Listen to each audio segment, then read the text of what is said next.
Welcome to the Profitable NDIS Provider Podcast, where we're joined by your hosts, Tania Gomez and Paul Bryan. In each episode, we'll be sharing valuable insights and tips to help you turn your NDIS business into a profitable venture. So whether you're just starting out or looking to take your business to the next level, you've come to the right place. Let's stop surviving and start thriving.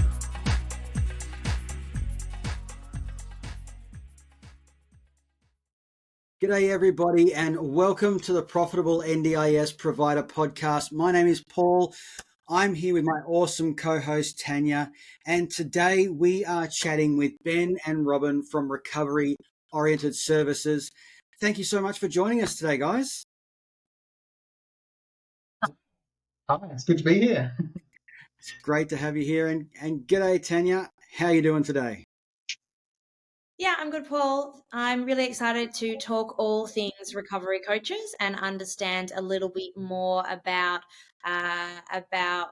what that means, and to enlighten our listeners about what's coming next for recovery coaches, also with the NDIS review coming out. Yeah, we're going to dive in. We've got a bundle of questions for you guys. And, with all the changes happening, we'd love to get your input on that as well. But I wonder if you could just give us a bit of a rundown on, who you guys are, how you got started, and what you do. Sure thing. How we got started, I worked through mental health and counselling and support services most of my life. But it was once the NDIS started supporting people with psychosocial disabilities that it realised there was an opportunity there to come in and really help people. So after working for a few years under some other organisations and building up a bit of strength and understanding about the industry in relation to coordination, I then jumped over and decided to go out on our own. So with my lovely partner, Robyn, and we're sort of a tag team with our clients and keeping everything done and dusted between us and the other employees that work with us. Why we started this, I would say it's because I felt that there was a need for a more person-centered approach within coaching, and that there's a bit of a misunderstanding or mysticism around what recovery coaching is or what coordination is. Yeah, cool. So I'm wondering, could you give us a bit of an idea about what exactly a recovery coach does for those of our listeners who may not have a really clear understanding?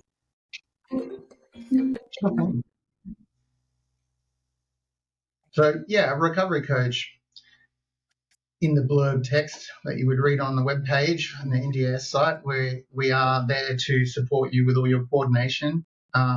So linking with services, finding you the right providers, liaisoning with them and making sure that all your service agreements are in place, making sure that the clients understand how to use their provider portals and the NDIS portal, and upskilling people so that they can do all this themselves.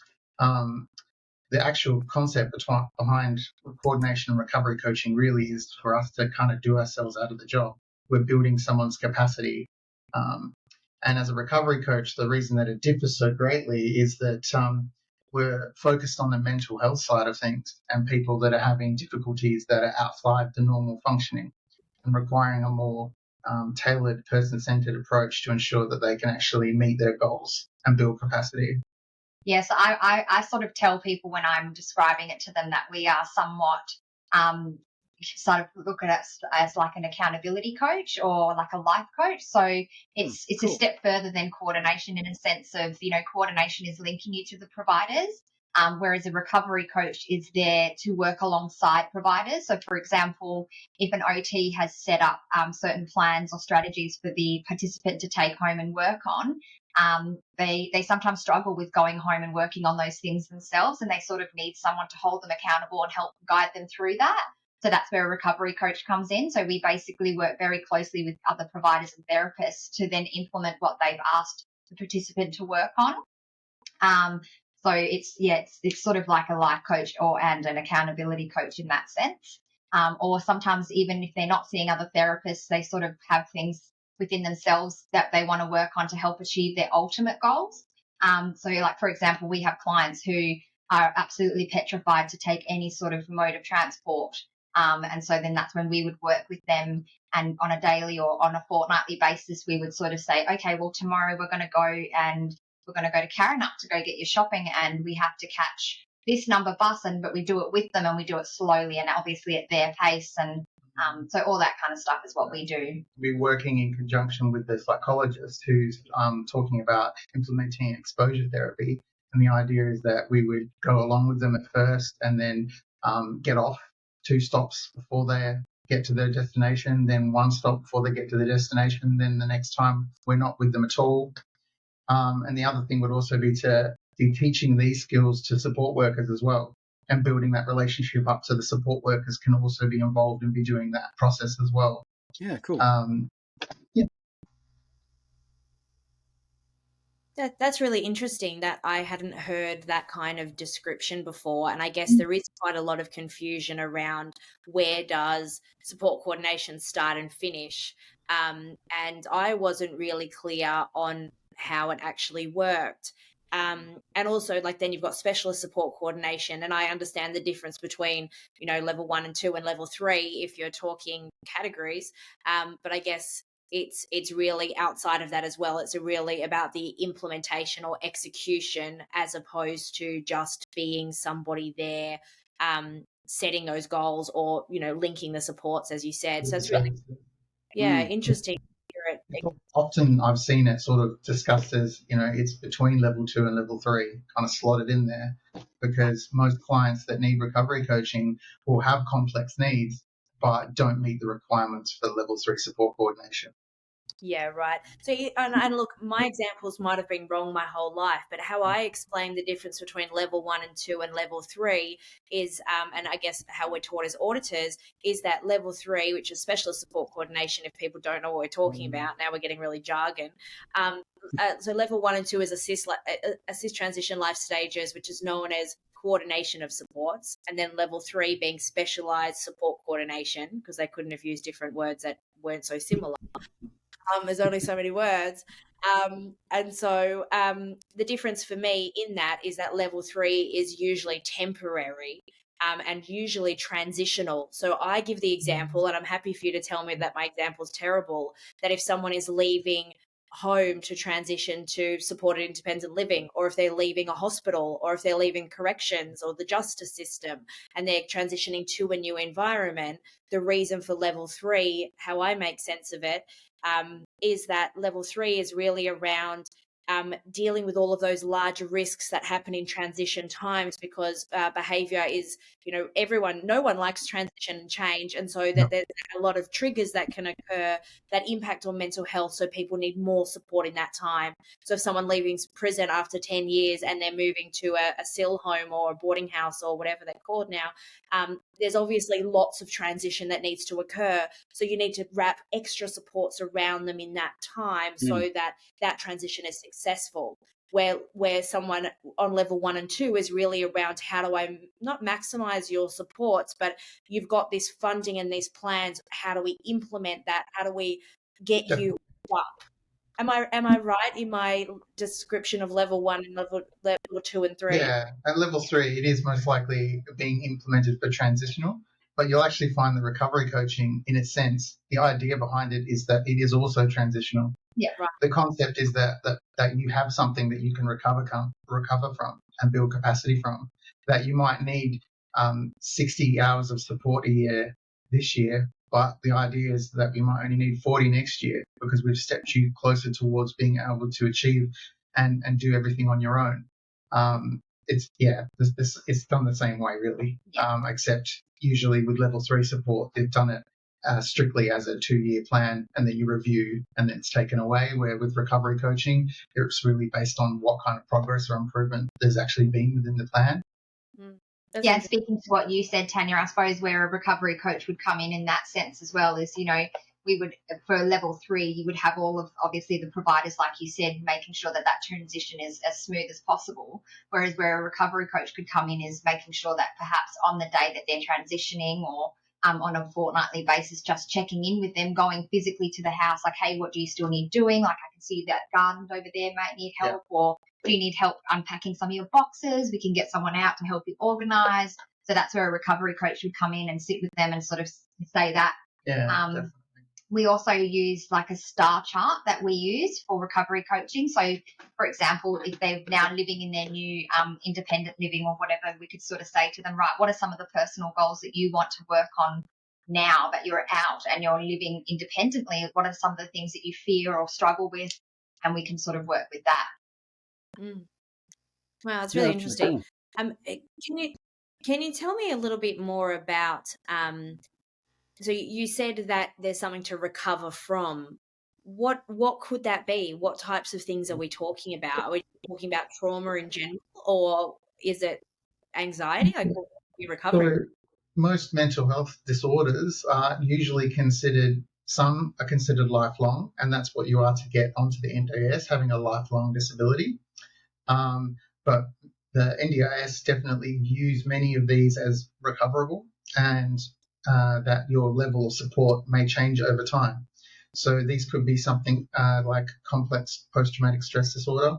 At the moment, that might be impeding and impacting on your life significantly to the point where you can't leave the house, you can't attend appointments, and recovery or doing anything with your plan is almost impossible.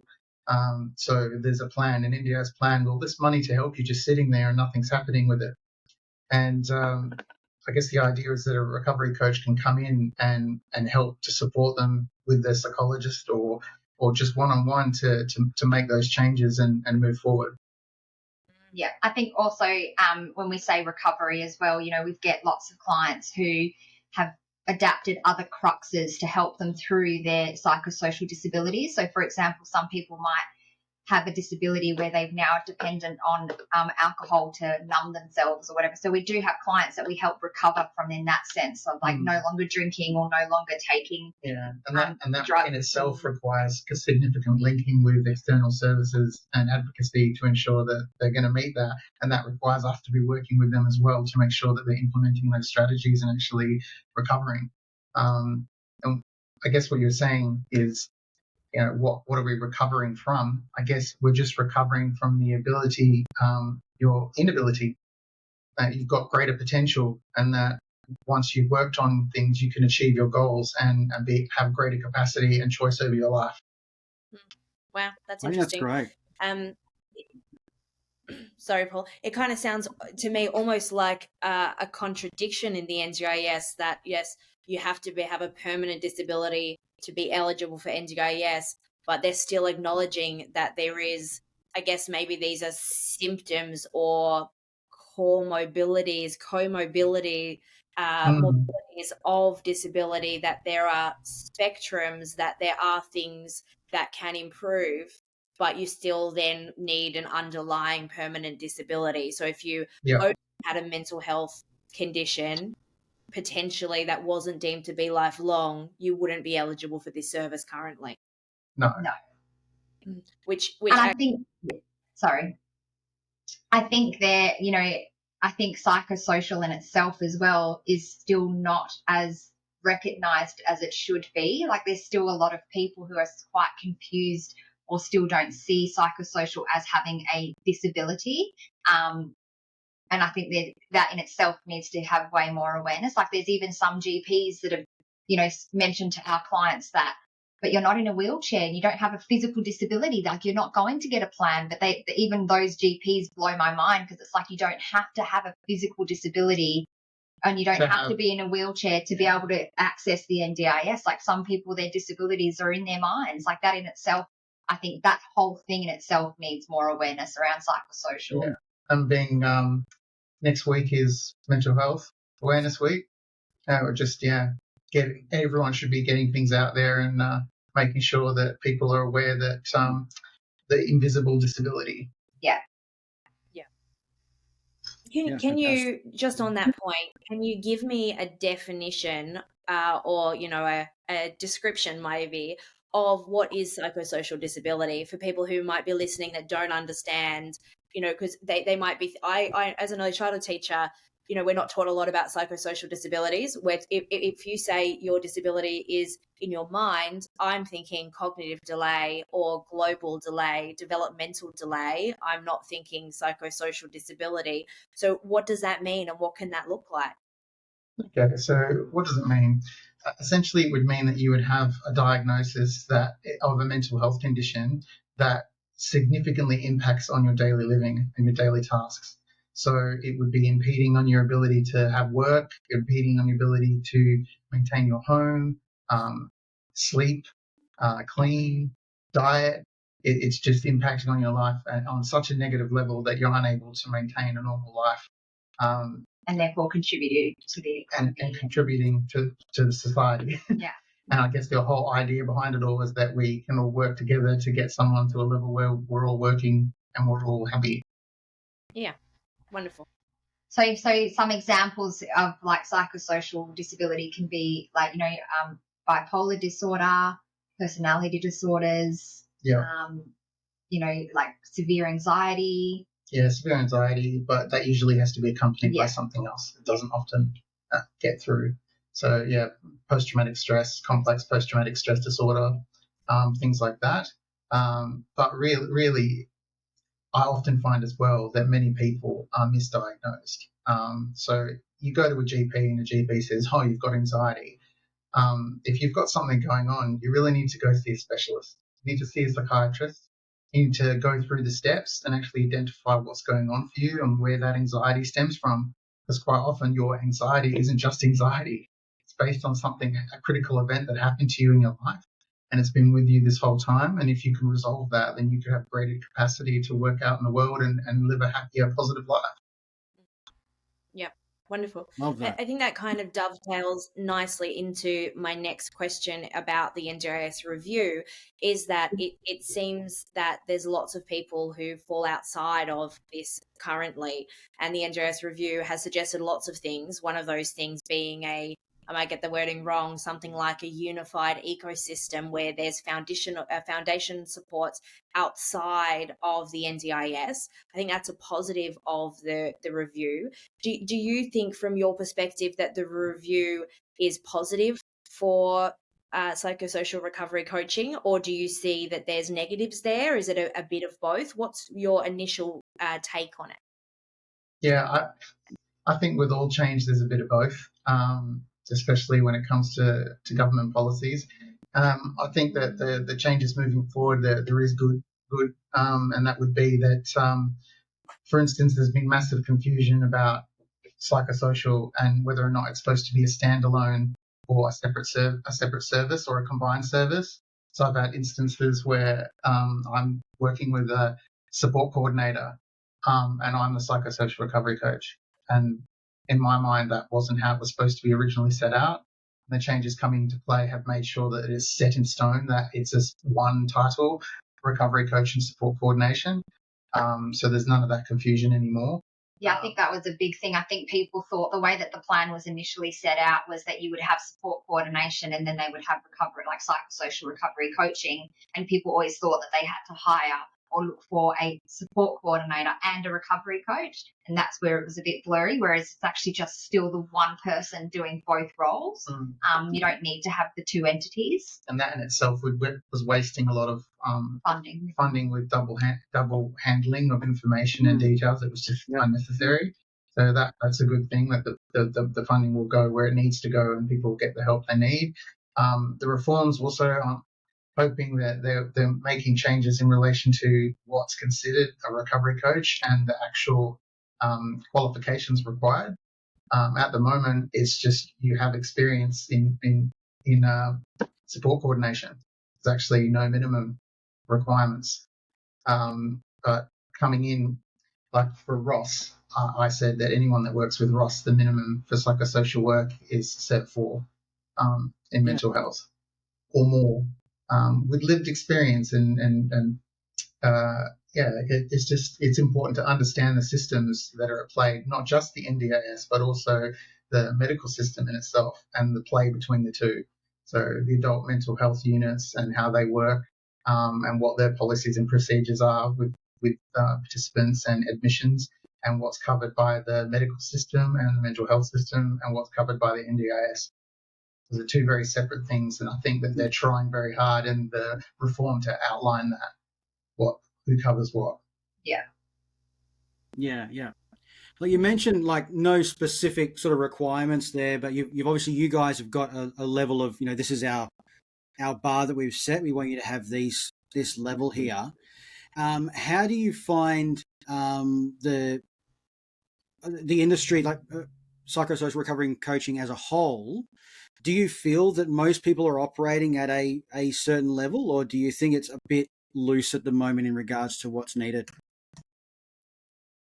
I'd say a bit loose. It's a bit loose. Yeah. But then even speaking on support coordination, and I mean, I don't mean to be mean or disrespectful, but I even sometimes feel like even support coordinators in themselves, it's just like a lot of people, they've come straight off doing support work into support coordination, and it is somewhat different. And it's like you get so many people who are just out there and doing the job that don't really know the job or what they're doing or provide the right services. So it's the same as, when we started Ross, we're both very mental health focused, and we sort of said, right, as far as we're concerned, there may not be a requirement for to become a recovery coach, but we wanted to set that bar for our employees, that we wanted to say, well, we would like this as a minimum, because you are working with high risk participants at time, and you're going into risky situations, and sometimes there's suicidal ideations and everything that you need to really work with. So having that background in mental health is really going to help you better help the participant. Whereas if you're just coming straight from support work or just generalized coordination, it might be a bit too daunting and overwhelming for you not having that background, and then therefore the participant is not getting supported safely like they should be. I think I see a lot of peer mentoring as recovery coaches, and there's a line item for that, and there's a whole set of things around that. And if you're going to be a peer mentor, you should be a peer mentor.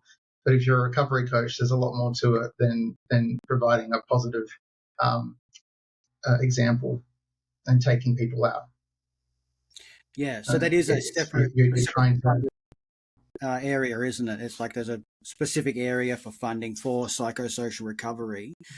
Is that something that people they would obviously go through an assessment process for that, but how difficult is it for someone, like if you come across someone who goes, we really need to do that, is that a really difficult process for them, or is it usually fairly straightforward? It can be. So I've worked with quite a few clients that have come on board with me with coordination, and they've already had assessments done that have outlined other mental health concerns going on. They've had very minimal coordination, very little progress on their plan, and then I've stepped in and helped them to sort of collate all that information from the therapist into a report, and then request it to be recognised as a secondary disability. And then that will allow access to more access to psychology, and possibly improve relationships, which is behaviour support, and psychosocial recovery coaching. It is a lengthy process, and there's a fair bit involved, but it can be achieved. So it's basically we encourage most of our participants anyway to get regular functional capacity assessments done anyway. But I suppose that's also where I can speak on where having that qualification of Cert 4 in mental health comes into play as well, because a lot of the times as well, you may recognise that they may have a psychosocial disability or pick on things that you think they could need more supports in, and then you can kind of flag it with them and then start the process of, getting them another evaluation done or another assessment done to help them get the funding that they need. Yeah, because the world of disabilities, it's not just black and white clad on a piece of paper. Ultimately, we're talking about people here, and people are complicated. And it's not usually just what's written down on that piece of paper. There's all sorts of other things going on in this person's life, and you have to find out how much of an impact they are having, and then try and decide whether or not it warrants support, I guess. And if it does, then we can apply to have it recognised as a secondary disability. That's really interesting. You speak so proudly and with so much passion about what you do. I'm wondering if you can share some of your client success stories with us, and I suppose tell us a little bit more about what it is you love about the work that you do. Oh, sure. Gosh, success stories. I've worked with a client for a few years, and he would have remained at home, very isolated, no social circle, no friends, limited social and support workers coming in. The plan was mostly unspent and unused. He was at risk of losing his children. At risk of losing children, at risk of losing his home due to financial stresses and constraints. And I've come in, I've linked in with OTs and therapists I know and trust. They've helped develop sleep hygiene plans, which has got him sleeping at more regular, albeit not normal sleeping patterns. But he's so much better. And then from that, we moved on to the next phase of things, where he felt like he didn't have anything in his life. He wanted to achieve work and work placement. So I helped him to build a small micro enterprise. So linked him with a few services and got involved himself, and now he does makes Lego tables on the side as a hobby for the children, basically. Yeah. Me being one of those children. No. So that's one good success story. I've got so many. Another one would be client that was so heavily impacted with the mental health. It was mostly complex post-traumatic stress, and they've been stuck living at home for on and off, like out of home and then kicked out and then back home again for, I think it was 15 years. And since I've come on board, I've got them into their own accommodation, secure rental agreement. Everything's been kept going. All the services are in place. They're regularly seeing all the therapists.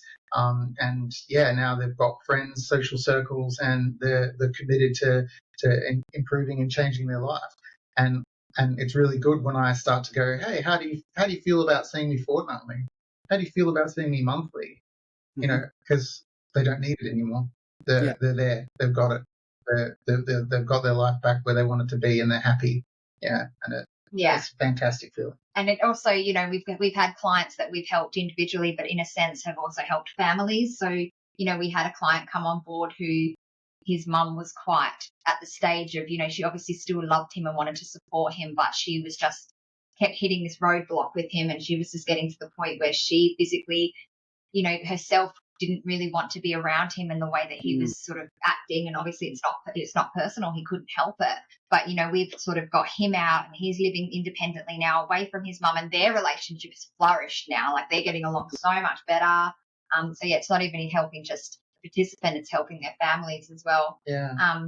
A running joke that Ben and I always have with our clients is that, as a recovery coach, it's not a long-term thing. And we're essentially working ourselves out of the job, which is good, because if you no longer need us, we're not looking at that as like, oh my gosh, we have no more work. We're looking at it as a huge achievement, because if you no longer need us, it means that we've done the job. Yeah, and there's always more people to help. Yeah. So. Yeah, absolutely. Well, that sounds really rewarding, and congratulations, guys, because I know it is an amazing feeling to actually help someone get where they want to go. And, it's great for them, but it's also good for the soul. What do you find the most challenging thing about being a psychosocial recovery coach?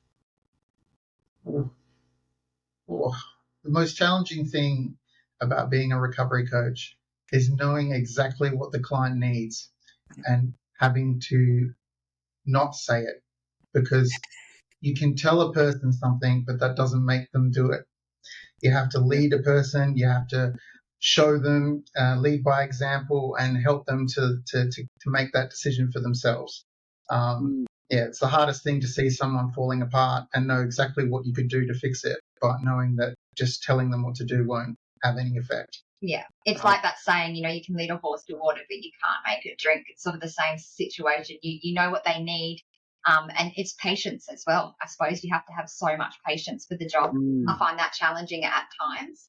Same thing as Ben. We're both sort of the people that when we see friends, family, clients struggling, we want to help so badly. And it's like but we know that there's many cases where we just have to take a step back and let them do it at their own pace. And it's also knowing their abilities and what they're capable of and not pushing them too hard.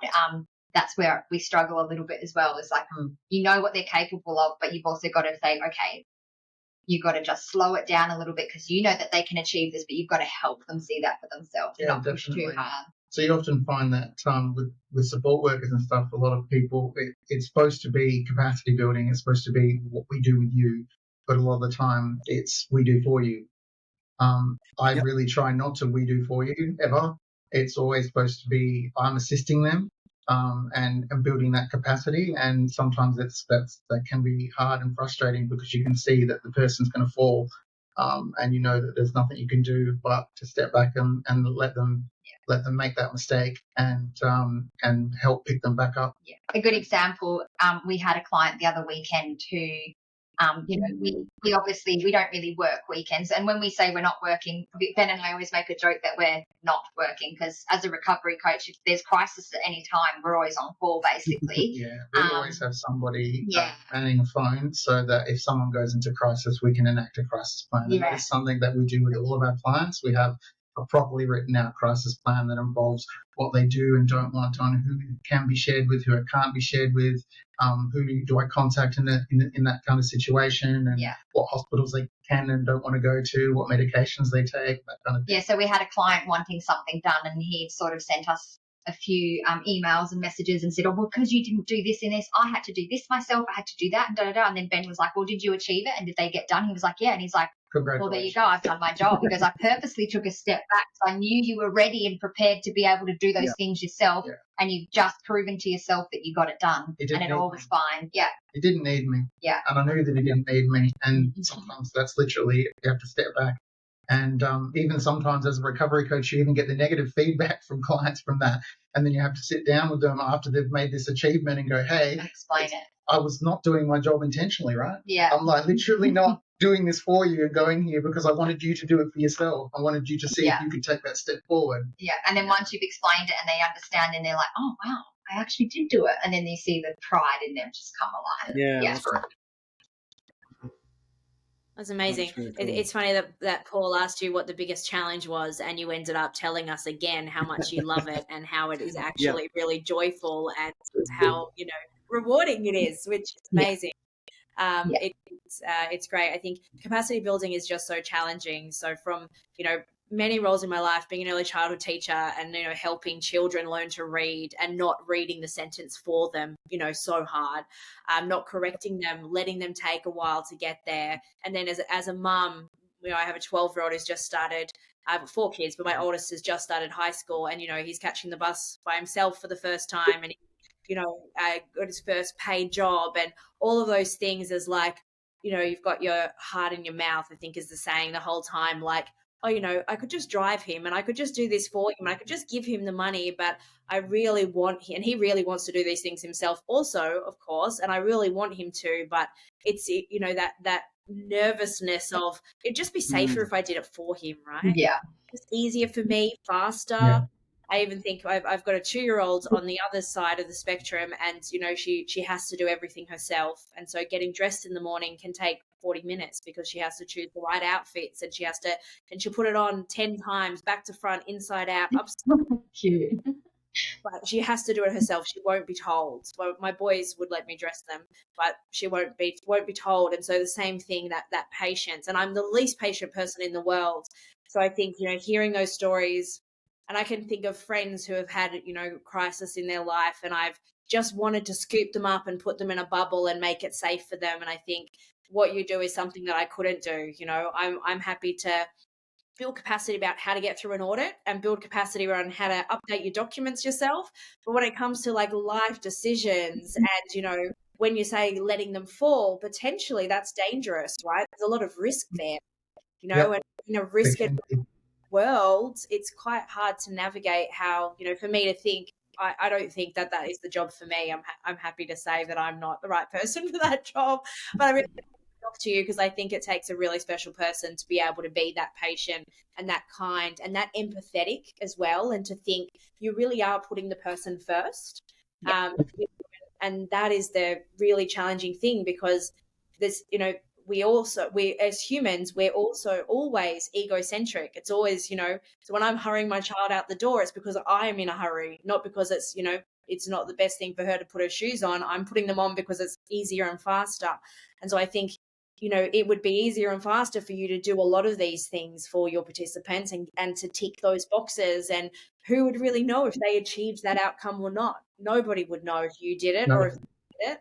But it's really about that, it's really ethically aligned with, well, I would know and the participant would know, and they wouldn't be able to actually gain those 100%. skills, and they wouldn't be improving their lives. Definitely. I think that's, amazing. Sorry for my rant. I know I went off on a rant. No, thank you. You said some nice things. So, I mean, like I said, we try to use like measured outcomes as well, like the outcome stuff for mental health and recovery. It's a great tool, and yeah, I think it's important that you're using tried and tested measures both in your therapeutic practice, but also how you're measuring what's happening with your clients, and be consistent. Otherwise, you'll have no idea whether or not you or another, because even measuring just yourself, you're actually also measuring all the therapists and what they're doing as well. So you're getting this big picture of like how everyone's helping the client. Yeah, and I mean, evidence-based practice is so big in lots of areas of the NDIS, but hearing that there's no qualification in this space and it's mostly done by support workers, that's of concern, because how much evidence-based practice can a support worker know?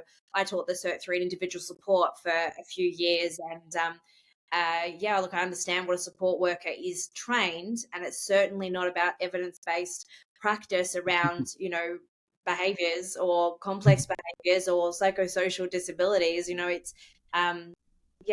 it's interesting to hear, and I wonder if that will be an improvement in the future. I feel like everything in the NDIS starts out so loose and fast as it's forming, and then eventually we get to the space where there's, requirements in place and standards in place. And I guess it's just the teething issues and the immaturity of the scheme, I suppose. But maybe with this review and the formalization of these navigator roles or whatever it's going to look like, maybe there'll be further qualification requirements as part of that. It's definitely our hope. Yeah, I hope so. Yeah. So my last question for you today is, what would be the best piece of advice that you have for someone who's thinking about becoming a recovery coach, and for a participant who's looking to select a recovery coach? How do you get started, I suppose, and the tips around navigating that, and how do you know who's any good? Right. Gosh, you just go to our website. It's www. No, really. I guess, knowing the best recovery coach or finding a recovery coach for you, it's about rapport. So as well as it is qualification and understanding. So when you're looking for a recovery coach, you want to find someone that you gel with. So signing up with someone through emails, not the best plan. You probably want to meet with a few psychosocial recovery coaches and get that feel for them and make sure that they fit with you. But then also make sure that they've actually had experience working with mental health clients, 2 to 4 years preferably or more, and that they have some qualifications in mental health or risk or suicide, just to know that they're going to have your back. That relationship, it's a strong relationship, so you really have to make sure that you gel with the person. Otherwise, you're already fighting an uphill battle. Yeah. See, Ben and I are also very much like vibe people. So we encourage our participants, if you're not feeling us, we're not going to take it personally. Like if you're not vibing with us, if we're not your cup of tea and you can't open up to us like you need to, then we're more than happy to recommend you to others or find someone else. Like you don't have to gel with us. We just want you to get the help that you need. It's the same thing when you're finding a psychologist or an OT even. If you don't have trust in the person, or if you don't feel comfortable enough to be vulnerable around a person, then they're not probably suited to you. Yeah. Yeah, brilliant. There was another part to that question. What was it? It is. What advice would you give to someone wanting to become a recovery coach? Right. So if you want to become a recovery coach, either start with a Cert 4 in mental health, and then try do some work experience with places like Lifeline and other crisis intervention services like Beyond Blue. I would also recommend, because you're working in the disability sector, that you have experience as coordination, with coordination and support working. I mean, I've done support work myself. I've been in the been in the trenches, as it's called sometimes. I've experienced a lot of things, and like understanding from the ground up can really help to build a better picture of how everything works in the services. Speak to therapists, try and understand their perspective. Do a short course on occupational therapy, do a short course on speech therapy, try to understand where all the different therapies come in and how it all works together so that you can provide the best holistic service to the client. Yeah, It I sounds think like grabbing also information that from a lot of different places is really key, because then you've got those different perspectives, as you mentioned, like looking at what an OT does and a physio does, even in the support work base. It gives you a well-rounded look so that you can actually develop that plan. Hey, we're going to do this over this period of time, and we should start to see certain results happen. So that's a brilliant way to look at it. Sorry, Tanya. Yeah. And you should know then from that personal experience when results aren't happening and when to question and who to question. Yeah. Brilliant. I was just going to say that I think it also needs it sounds like it also needs someone with a level of maturity that, might not be the role for someone who's 18 and fresh out of school, that actually there's a level of maturity and just worldliness maybe. And not that, 18-year-olds kind of had experience. I'm sure there's lots that do, but, I know that there's just things that you get as you get older with your life experience, as you've been in more situations, that just lets you be able to create that rapport and have that level of patience and empathy. And I guess letting go of that ego a little bit to be able to serve somebody. It sounds like it's incredibly deep work as well. You talked about being vulnerable, but also you've talked about, suicide and risk. So they're things that, are really large, heavy concepts for someone to. Yeah, definitely. And I mean, I encourage anyone that's working with Roth, either as a contractor or as an employee, that we all have supervision and we all have our team meetings where we come together and discuss things and unwind and unpack issues with our clients, just in case anything's affecting us, because we have to make sure that us as recovery coaches are, separating our personal issues and biases from our clients and making sure that we're providing a service for them based on their needs as opposed to what our prerogatives are. You do experience some pretty stressful, deep things. And like you say, in relation to risk for the NDIS, it's a big word. And you want to make sure that everything's documented correctly and that with whatever therapy or support you're providing, you've spoken and communicated with the right therapist or provider before implementing anything.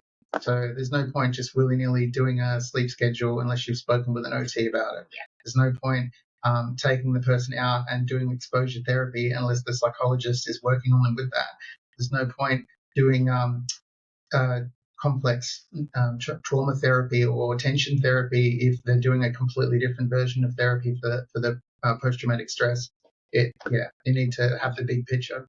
I want to speak a bit more on that as well, because when Ben said, do short courses in maybe occupational therapy and stuff, it's not so that you can replace the occupational therapist. I think that's also where recovery coaches are very misunderstood as well, is we're not here to replace anybody. We're here to work alongside. We don't want to replace your OT. We don't want to replace your speech therapist. We just want to be able to take whatever they've implemented and help you put those practices in your home, because they can't come home with you. They are where they are. They can't come home and make sure that you're doing those tasks on a daily, on a fortnightly, or whatever it is. So we're not by no means wanting to replace anybody. We want to work alongside. And I think that's a big thing for me, and a challenge, I suppose, with the whole NDIS in general, is that I really feel like there's so much miscommunication amongst providers. Like we're all there, and our ultimate goal is the participant in the end, and their journey and helping them live a better, more fulfilled life. We really all need to be linked in better and communicating better.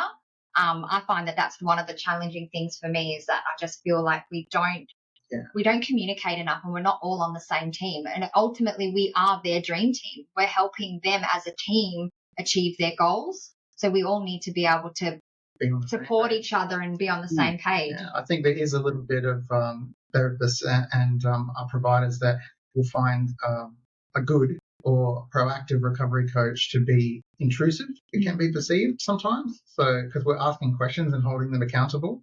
And I guess that's the same in normal coordination as well. You should be asking these questions and holding the providers accountable to ensure that they've actually done the therapy reports and the therapy reports make sense.